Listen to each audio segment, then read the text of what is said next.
Beleza, beleza. Vamos dar continuidade à nossa aula 4, agora iniciando o bloco número 3. Lembrando que nós já falamos do direito de greve, falamos do direito à sindicalização e falamos do direito à associação, né? Aí a gente abordou as várias exceções, né? Tem algumas exceções ao direito à sindicalização que são diferentes das exceções do direito de greve. Beleza? A gente falou de várias informações bastantes para você responder as questões da prova, beleza? Agora a gente vai falar sobre o artigo 37, inciso 8, inciso 9 e sobre o inciso 10 a respeito de outras matérias que caem na sua prova, né? Então, primeiro a gente vai falar da vaga para pessoa com deficiência, depois a gente vai falar da retribuição financeira pelo exercício dos cargos e empregos públicos e depois a gente vai falar também aí sobre o cargo público temporário, beleza? Então vamos lá. O artigo 37.8, doutores, o artigo 37.8, deixa eu aumentar esse zoom aqui. Aí, o artigo 37.8, ele fala que a administração pública, quando ele for fazer um concurso público, quando a administração for fazer um concurso público, ela é obrigada a reservar um quantitativo mínimo de vagas para pessoas que tenham deficiência, tá beleza? Porque o Brasil adotou o amparo à pessoa com deficiência, assinou inclusive um tratado internacional sobre direitos humanos e tudo mais. Enfim, o fato é, o candidato que não é uma pessoa com deficiência vai concorrer para ampla concorrência, tá? Num concurso público, por exemplo. O candidato que tem alguma deficiência reconhecida pela lei, esse candidato vai concorrer às vagas para pessoa com deficiência e às vagas de ampla concorrência, beleza? É um tratamento diferenciado, né, baseando-se aí no princípio da isonomia, né? Porque o princípio da isonomia ou a isonomia material é um princípio segundo o qual deve ser tratado o igual de forma igual e deve ser tratado o desigual de forma desigual à medida das suas desigualdades. Beleza? Então, tratar a pessoa que tem deficiência de forma diferenciada, reservando algumas vagas apenas para essa categoria de pessoas, é obedecer o princípio da isonomia material. Tá beleza? É obedecer o princípio da igualdade material. Tá beleza? Tranquilo. Então, assim, a pessoa com deficiência, ela tem direito a reserva de vagas em concursos públicos. Reserva de vagas para ingresso no cargo público, ok? Beleza. A outra informação é sobre o cargo público temporário, né? Eu inclusive, já falei sobre o cargo público temporário e agora que nós estamos falando do artigo 37.9, reitero as informações ditas sobre o cargo público temporário. Mas antes, vamos ler o artigo 37.8 para ver o que está escrito? Olha o artigo 37.8, é de fácil compreensão. Olha, a lei reservará percentual dos cargos e empregos públicos para as pessoas portadoras de deficiência e definirá os critérios de sua admissão. Tá beleza? Então, por exemplo, a Caixa Econômica Federal vai fazer um concurso público para técnico bancário. Tem que reservar vagas desse cargo de técnico bancário para pessoa com deficiência? Sim, tem que reservar, porque a própria Constituição determina que deverá ser reservado um percentual mínimo. Aí é o seguinte, o concurso do INSS, vamos supor que tenha 100 vagas no concurso do INSS, tem que ter um percentual mínimo para as pessoas com deficiência? Sim, tem que ter, tá beleza? A Constituição determina isso e ela diz que quem vai fixar esse percentual mínimo é a lei, tá bom? Tem que ser criada uma lei para fixar esse percentual mínimo. No âmbito da União, no âmbito dos concursos federais, já foi criada essa lei, tá beleza? E essa lei modificou o artigo 5º da Lei 8112. Então, assim, de acordo com o artigo 5º, parágrafo 2º da Lei 8112, as pessoas portadoras de deficiência têm direito a um percentual de vagas em concursos. E esse percentual é de 20%. E lembre-se, não é até 20%, é 20% exatamente. Então, um concurso do INSS, por exemplo, se tem 100 vagas, 20 vagas obrigatoriamente serão para pessoas portadoras de deficiência, as pessoas que têm deficiência reconhecida em lei. tá beleza? Não é 5%, não é 10%, não é 15%, não é até 20%.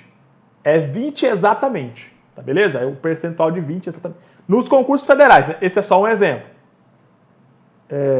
Agora, um concurso estadual, por exemplo, no estado de Rondônia, no estado do Amazonas, aí a lei de Rondônia, a lei do Amazonas vai fixar um percentual. Não precisa fixar o percentual de 20%, tá? Mas tem que fixar um percentual mínimo de vagas para a pessoa com deficiência.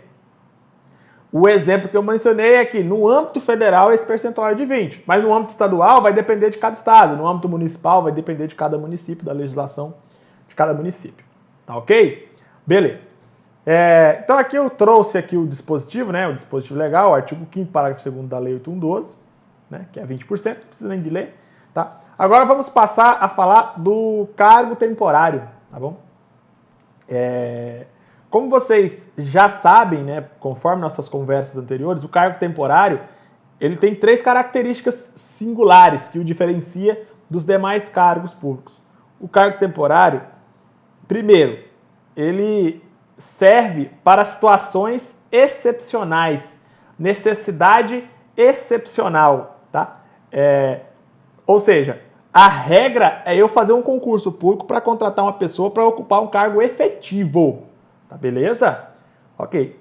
Se eu quiser contratar alguém para ocupar um cargo temporário, eu até posso, mas essa é uma medida extremamente excepcional. Não pode ser uma medida, não pode ser a regra. A regra é o cargo efetivo. A exceção que será o cargo temporário. Tá beleza? Ok.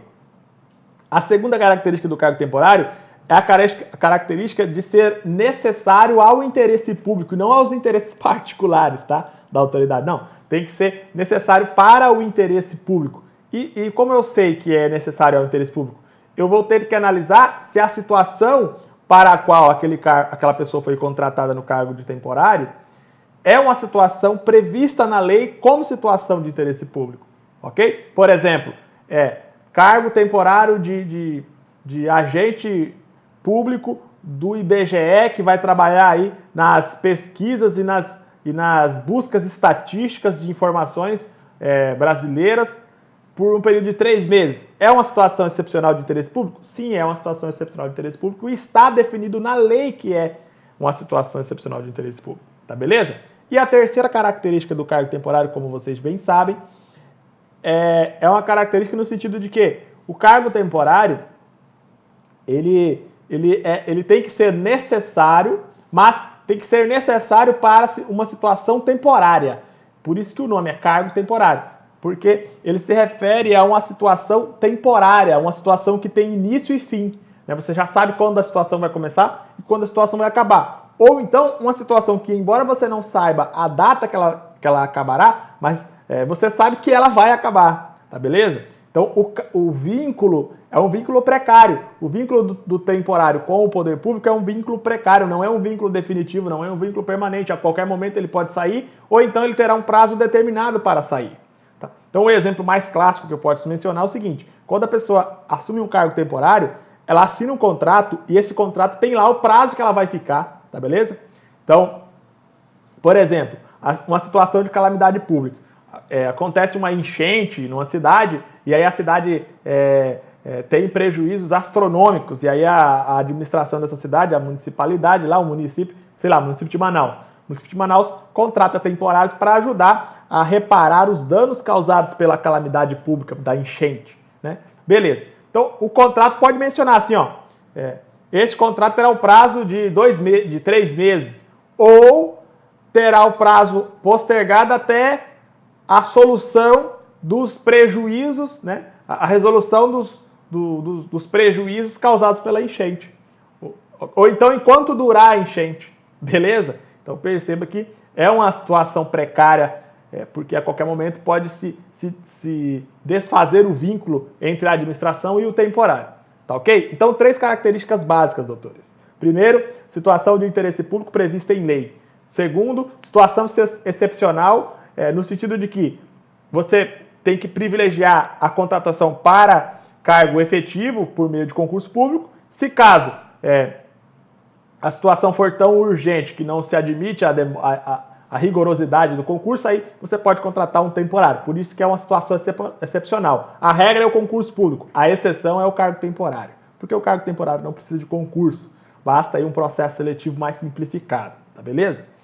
E a terceira característica é a característica no sentido de que o cargo temporário ele é para tempo determinado. O contrato é por tempo determinado porque se trata de uma situação temporária. Então, vamos ler o artigo 37.9, tá? Vamos ler o artigo 37.9. A lei estabelecerá os casos de contratação por tempo determinado para atender à necessidade temporária de excepcional interesse público. Aqui temos as 3 características resumidas no dispositivo legal, no dispositivo constitucional, na verdade. A lei estabelecerá os casos de contratação por tempo determinado. Aqui temos a situação temporária que eu te falei. Para atender necessidade temporária de excepcional interesse público. Aí aqui temos a situação de exceção e aqui temos a situação de interesse público. Tá beleza? Então, e aqui nós temos a outra característica de que a situação de interesse público tem que estar prevista na lei. A lei estabelecerá os casos. Tá beleza? Tranquilo? Beleza. Agora vamos falar mais uma informação para finalizar as informações relevantes sobre cargo temporário. Essa informação é o seguinte: de acordo com o Superior Tribunal de Justiça, o cargo temporário ele pode ser acumulado com uma aposentadoria. Exatamente porque o cargo temporário ele é uma situação excepcional, é uma situação que vai ter um prazo determinado, tá ok? Não é uma situação definitiva. Então, é possível acumular o cargo de temporário com uma aposentadoria de um cargo efetivo, por exemplo? É possível sim, sem problemas, o STJ já bateu o martelo em relação a isso. Tá ok? Então, essas são as informações relevantes sobre o cargo temporário, está tudo no material, depois você revise e espero que tenha entendido. Agora eu vou citar alguns exemplos de cargo temporário. Agentes temporários para situações de calamidade pública, enchentes, desastres ambientais e etc. e tal. Isso está previsto na lei dos temporários federais, inclusive, no sentido de que se trata de uma possibilidade de contratar pessoas para ocupar cargos temporários para ajudar aí na amenização ou resolução dos problemas causados pela enchente, pelo desastre ambiental, por alguma situação de calamidade pública. Ok? Beleza. Outro exemplo. Agentes temporários do IBGE, né, que vão participar temporariamente de programas de pesquisas estatísticas no território brasileiro. Essas pessoas, de acordo com a lei, ocuparão um cargo temporário por se tratar de uma situação de excepcional interesse público prevista em lei. Tá? Outro exemplo. Professor, pesquisador, visitante estrangeiro em cargo temporário. Isso aqui, inclusive, eu fiz questão de colocar o dispositivo legal. Artigo 2º, inciso 4, inciso 5, parágrafo 7º da Lei 87... Não é da Constituição, não. É da Lei 8... A Lei dos Temporários Federais, 8745, de 1993, se eu não me engano. Isso, 1993. Beleza? Então, assim... esta lei ela permite que um professor de outro país seja contratado para um cargo temporário aqui no Brasil.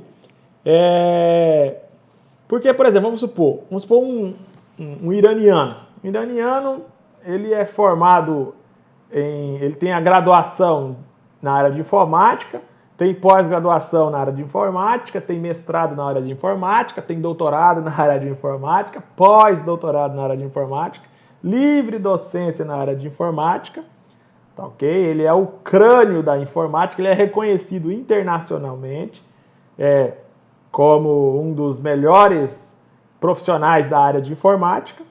Ele tem várias obras publicadas, vários trabalhos científicos publicados a respeito da informática. E aí, esse cidadão, ele tem conhecimentos técnicos especializados sobre, por exemplo, como resolver um problema de um vírus num sistema interno da União, um exemplo. A União tem um problema lá, um vírus, um ataque de um vírus, e esse cidadão iraniano ele sabe resolver o problema. É possível que a União contrate ele para essa situação excepcional de interesse público da União? Óbvio que será possível. Não precisa fazer concurso, não. Basta um processo seletivo simplificado e a comprovação desse reconhecimento que esse iraniano tem. Então, a própria lei federal 8745, a lei dos temporários federais, permite a contratação em cargo temporário de um professor, pesquisador, visitante estrangeiro. Tá ok? Porque é uma situação definida em lei. Assim, espero ter explicado da melhor forma possível. Se caso você não tenha entendido, só lançar a dúvida aqui embaixo no vídeo, no YouTube mesmo. Ou então mandar um e-mail, mandar um WhatsApp, qualquer comunicação aí. Eu faço questão de responder. Beleza, então vamos responder algumas questões sobre o cargo temporário. Ó, a questão sobre o cargo temporário, olha que interessante. Essa aqui, ó, caiu para IFAM 2018 CESP. O candidato poderá ser contratado por tempo determinado, desde que tal condição tenha sido claramente descrita no edital de abertura do processo seletivo. Aí vamos ler a historinha. Paulo participou de processo seletivo para ingresso na carreira pública federal. O edital do concurso apresentava o quantitativo de 18 vagas. E Paulo foi aprovado na 13ª posição. O prazo de validade da seleção foi prorrogado uma vez e ele ainda não foi empossado. Beleza. O candidato poderá ser contratado por tempo determinado, desde que tal condição tenha sido claramente descrita no edital de abertura do processo seletivo. Perceba que aqui, ó, estamos tratando do temporário. Ó. Foi feito um processo seletivo. Processo seletivo é diferente de concurso público, tá? O processo seletivo é mais simplificado. Concurso público é mais rigoroso. O processo seletivo normalmente é para cargo temporário. Aí a pergunta é: o candidato poderá ser contratado por tempo determinado desde que tal condição tenha sido claramente descrita no edital de abertura do processo seletivo? Aparentemente essa questão está correta. No entanto, essa questão foi anulada. Olha a justificativa da banca. O antagonismo entre o enunciado, que prevê o ingresso em carreira pública federal, e a afirmativa, que cogita a possibilidade de contratação temporária, prejudicou o julgamento objetivo do item. Aqui significa dizer o seguinte: esse item aqui não tem muito a ver com essa historinha, ok? Esse item não tem muito a ver com essa historinha.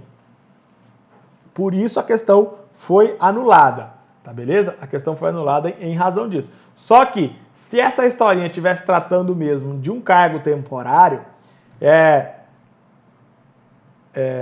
aí sim poderia se cogitar que essa alternativa estaria correta, porque o candidato poderá ser contratado por tempo determinado, desde que tal condição tenha sido claramente descrita no edital de abertura do processo seletivo.